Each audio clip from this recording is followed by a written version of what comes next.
We've been keeping up with the ongoing shocks to the American economy. The real estate bubble going pop, credit card debt, the bank mess far and wide. Now there is a new headache coming to a family near you: rising defaults on student loans. Many of today's grads owe more than $100,000. We're talking tens of millions of people in trouble. Alexandra Dean produced our report.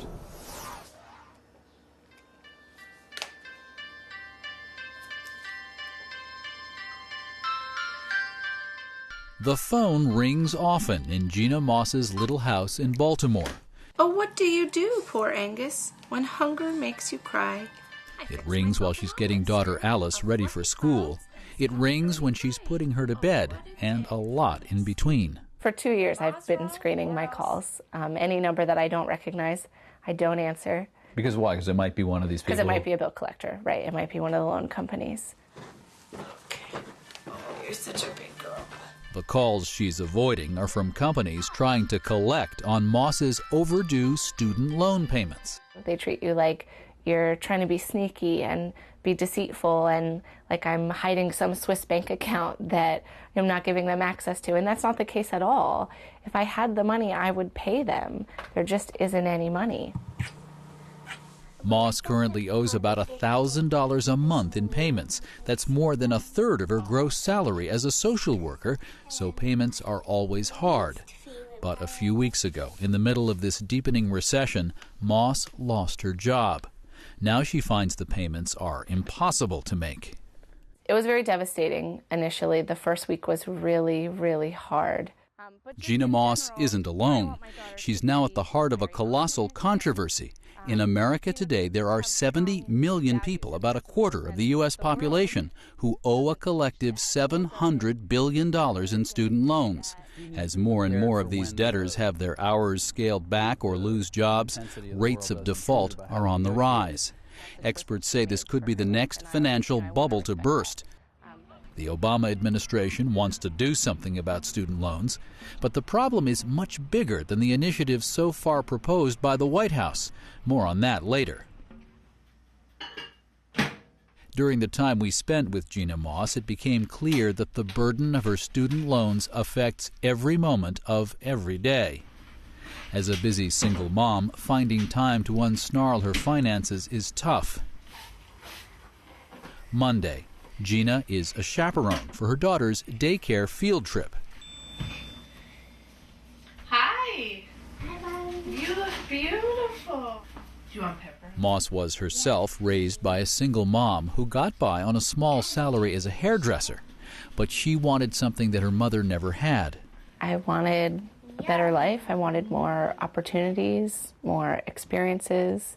I wanted to meet interesting people and do interesting things and just have a chance. Did you have happy dreams, Alice? Yes. What did you dream about? Mommy and me as princesses, and we can turn ourselves into mermaids. She thought college would be her ticket, but the price tag attached was too high. Then a small private college in Ohio offered her a financial aid package tough to turn down. Gina only had to borrow $7,000 a year for tuition. We always find a solution, right? That's correct. But throw in additional loans for books and supplies and living expenses, and by the time she graduated with her bachelor's and a master's in social work, Gina Moss owed a lot more than she had planned. I think the total that I actually borrowed was about $50,000, and then now it's a lot more with interest. There's about an extra $20,000 total for interest, and obviously it's just going up every day. Are you thinking you owe like 70 some odd grand? About $70,000, yes. That's a lot of money. It is a lot of money. I mean, you didn't want to get one of those professional degrees that would create higher paychecks when you got out, like go into the law or something? It never occurred to me to get an MBA or something of that nature because I just thought, you know, there are enough people doing that. We want to keep this nice and loose so it doesn't go around your neck. Moss's passion was teaching parenting skills as a social worker, and it's clear that she's a natural. If she had a few more years of experience, Gina could make a decent salary counseling parents. But in this awful economy, she says the job openings in her field seem to have disappeared. I have been working on my resume, working on my cover letter, being very creative. I've been applying for nanny jobs, which professionally is definitely a step backwards, but I'll take any job. Wednesday afternoon, Gina has an interview for work as a part-time CPR instructor. It's only a few hours a day, pretty far from what she needs, but it'll be something. Next week, she'll find out if the CPR job came through. Thank you so much. Thank you. Okay. Thursday morning, and she's going out to get food stamps for the first time. It just seems sort of bizarre, like I'm in the Twilight Zone. We don't own a TV, we don't go out to eat, we don't do luxurious things. It seems a little bit strange that I still can't make enough money to take care of her. It's very sad. At the end of her second week out of work, I sat down with Moss to see if we could get a handle on all of her different loans. Urgent. Right. Student loan is 60 days past due, it says. You don't want to get these. One challenge here is that a lot of young people sign on to these loans at 17 or 18 years old when few have much in the way of financial planning experience. Moss is no exception. She's been in a state of dread for some time about the bills she can't afford, and she's dealt with it by making scattershot payments. Now that she's lost her job, she hopes her lenders might grant her an unemployment deferment while she looks for work. But first, she has to understand her loans. Original interest rate, what company gave her the loans, still a bit of a mystery, despite all this paper. Essentially, it's painful when you open them. It is. It's very painful. And some of the papers don't have a lot of information. They just sort of say, pay me. I obviously get mail every day from these companies, and there are times when I don't even open them. I just... it's just too hard. Right. I just put the stack in there, and then when I'm really feeling ambitious or brave, then I'll open them all. Sorting through the pile, I was amazed to learn that Gina Moss has 17 student loans. Sounds bizarre, but there are reasons. Students can get out separate loans for tuition and living expenses every semester. Adding to the complexity, there are different flavors of student loans. There are private loans from private companies. There are government loans, where the government lends the money right to you. And there also is a hybrid kind, government-backed money from a private company. You need to know which ones you have because each has its own set of rules and regulations. Good morning, may I help you? We're interested in some financial aid. Gina Moss has all three, so she starts calling her lenders. Hi, Lucy. I was hoping that I could get some assistance in trying to navigate my student loans. Turns out half of her loans are direct from the government, and those direct loans are in trouble. It shows they hold 8 of your separate loans in default. So I have 14. That seems like a lot. She can't defer those loans, but there is some hope. Moss is told to look into a new government program. It's called income-based repayment, and it's tailored for low-income borrowers. Kind of at this point, I have nothing else to lose. My credit is ruined. But there is a big catch. First, Moss has to get these loans into good standing, and that means making payments right away. How much? And can you pay 90% of it within 90 days, which would be $42,605. No, I'm sorry. I can't. That's an enormous sum of money. Do people actually say yes to you? It certainly is. Okay. I would need 1% of the current balance, which would be $475 a month. That is also a huge amount. Sorry, $475 a month? $475 a month for 10 straight months is what it would take to get into good standing just on these government loans, and it is way out of Gina's reach right now. I still don't actually know what's going on. Next, Moss looks into her hybrid, federally guaranteed but private loans, known in the biz as FELP, F-F-E-L-P, for Federal Family Educational Loan. I actually lost my job 2 weeks ago. Now, they make up a quarter of her loans, and they're overdue, but still technically in what's called good standing, so she can apply to put them on unemployment hold. Sounds like good news, but wait. Here's why Gina's FELP loans are in decent shape. She says collectors from these particular loans talked her into paying them before paying her rent. I'm behind on my rent. I owe my landlord rent money and also late fees for being behind on the rent. You've been in the position where you've taken the rent money to pay off some of your student loan debt. Yes. Does that make sense? No, it doesn't make sense, which is why I'm feeling so frustrated, because I can't get sound financial advice. I can't find somebody to say, okay, this is what you do, this is the plan, this is how we're going to make it manageable. Is it really true that collectors for FELP loans are pressuring student debtors this way? After hearing from Gina and others about the high-pressure collection tactics of student loan companies, we decided to take a close look at one lender, the name that surfaced most frequently, Sallie Mae. Now, you should know that while Gina has loans from lots of companies, none of her student debt is from Sallie Mae. But Sallie Mae makes more federally guaranteed student loans than any other lender. Sallie Mae is the company many of us think of as the old government-sponsored lender, but in fact it was reorganized as a private company in 1997, and then it purchased the name Sallie Mae for $5 million. Most Sallie Mae employees are bound by confidentiality agreements and don't talk to the media, but we found one man willing to break ranks. Mike Zahara, a former Sallie Mae debt collector, was so angered by what he saw happen at his branch in 2005 that he decided to speak with us. I heard people say, well, why don't pay your rent this month? Why don't you pay your student loan instead? You heard debt collectors for Sallie Mae tell people who owed money that they should pay the student loan first instead of the rent? Instead of the rent, instead of the car payment. First things first, according to them. First things first. Listen, we all owe what we owe, and we all have an obligation to pay things back.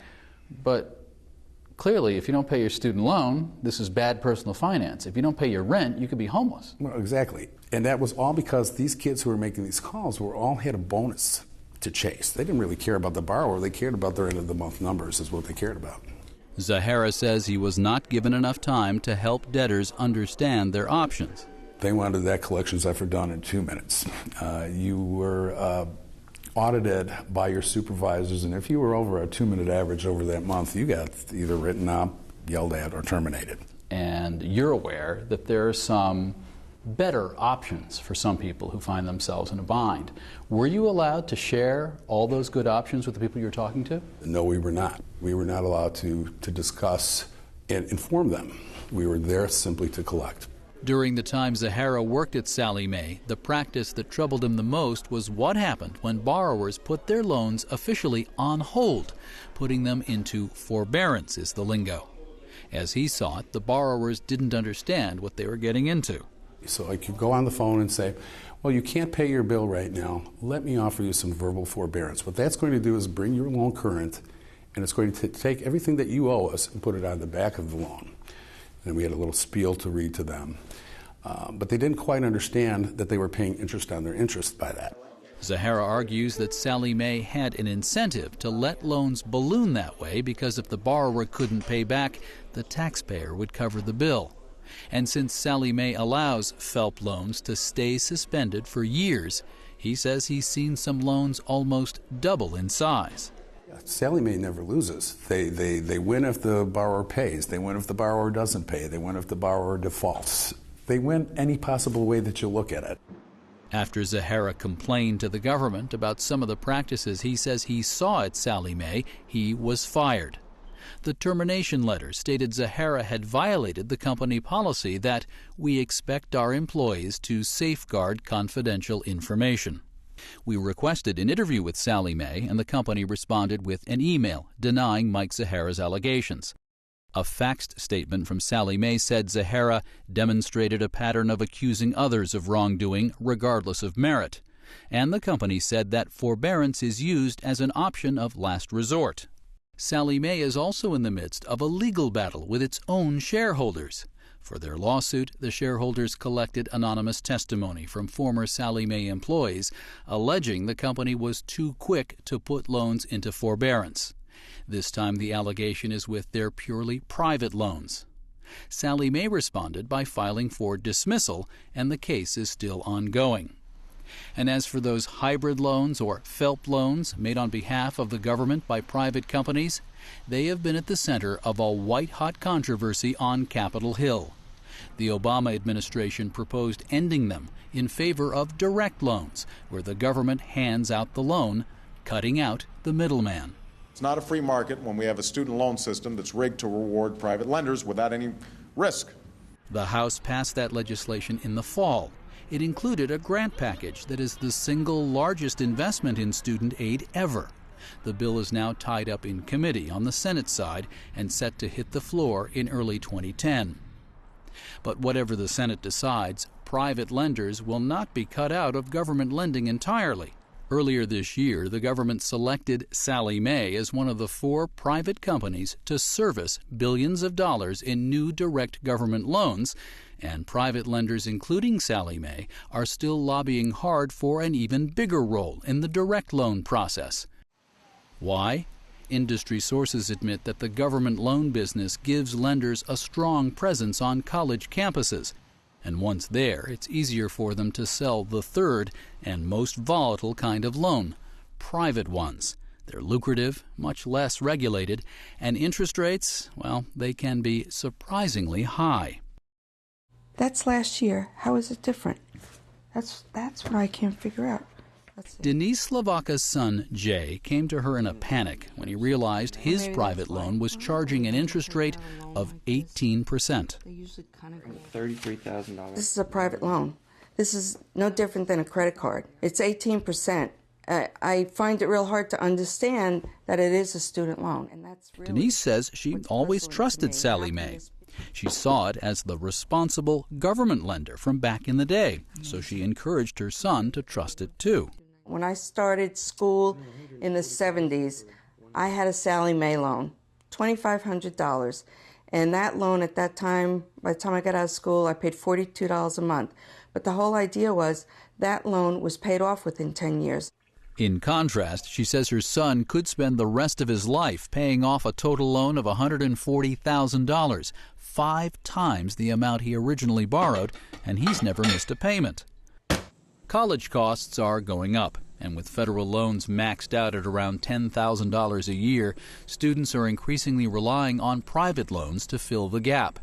And with these loans, rules, penalties, and interest rates can get pretty wild. To talk about predatory lending, these private lenders are the epitome of predatory. They're going after kids. Robert Applebaum is an advocate for student borrowers. He believes the Obama administration should create a way out for student borrowers drowning in bottomless debt. The only way to really unshackle yourself from your student loan debt is to pay them off, obviously, or to die. It's nearly impossible to get rid of student loan debt, federal or private, in bankruptcy. There was a time when student loans had full bankruptcy protection, but Kevin Bruns, a representative of the student loan industry, says that privilege was abused. There was a point in time, and you may remember this, when the default rate on federal student loans was close to 20%. But be aware that while default rates were about that high in the 1970s, less than 1% of those borrowers actually went into bankruptcy. It's one thing if some sort of deadbeat is partying and not paying his or her student loans, but we are at a time of recession where people are losing jobs. Right. Well, the bankruptcy rules do allow for dischargeability. Admittedly, it's difficult. And, you know, I have personal views on this, that they probably should be made more lenient. I've definitely explored the option of bankruptcy, talked to a bankruptcy lawyer. Student loans don't count. You cannot file bankruptcy on student loans. When you add all this up, what does this say to you about the system that we've set up to help people who have financial challenges get through college? It actually feels pretty discriminatory. People who come from families with a lot of money, whose parents are well educated, who have good jobs, who have that privilege, have the luxury of going to college. And somebody like me who doesn't have that privilege is sort of out in the cold.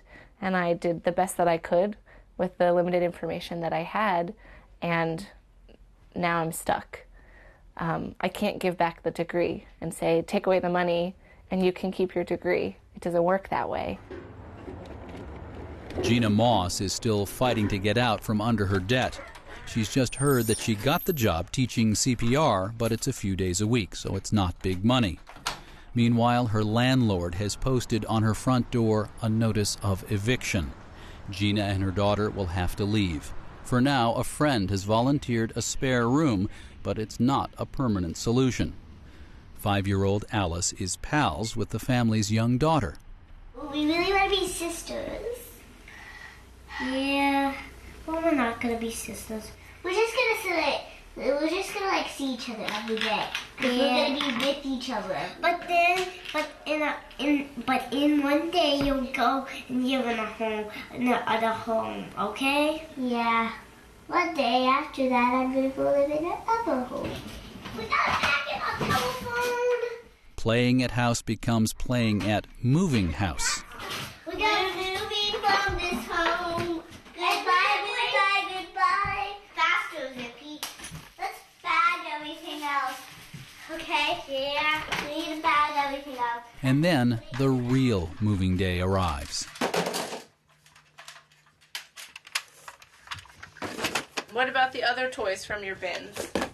And it's time for Gina Moss to face a hard reality.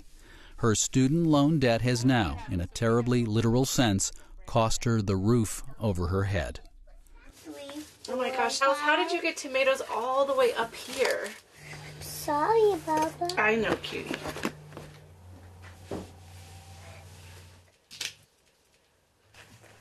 Is it time to stop yet? Almost. Any artwork that you want to get rid of, we can't keep it all. But I like it all too much. It's hard for me because I won't get rid of anything. I just love it all too much. I really thought I was going to have a better life than my parents and have so many more opportunities. And I don't think that's true.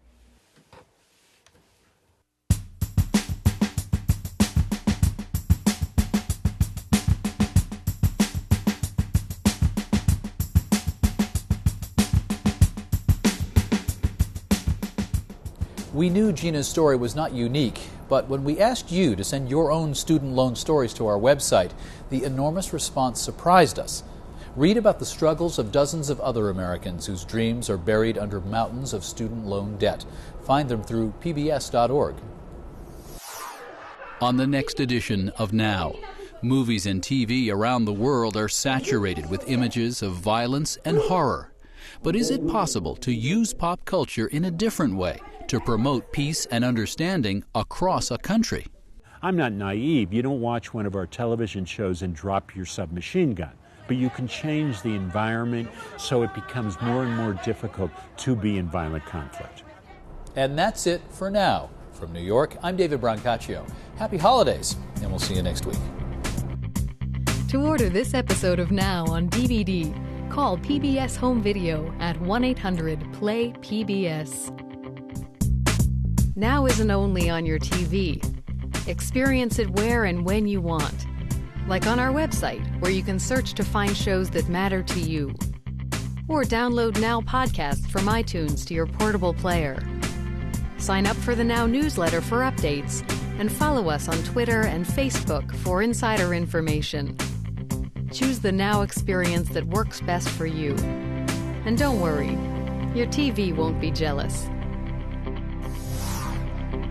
Funding for Now is provided by the Orfala Family Foundation, the Park Foundation, the Nathan Cummings Foundation, the Marguerite Casey Foundation, the CS Fund, the Desjardins Blackman Fund, and by the following. And by contributions to your PBS stations from viewers like you. Thank you.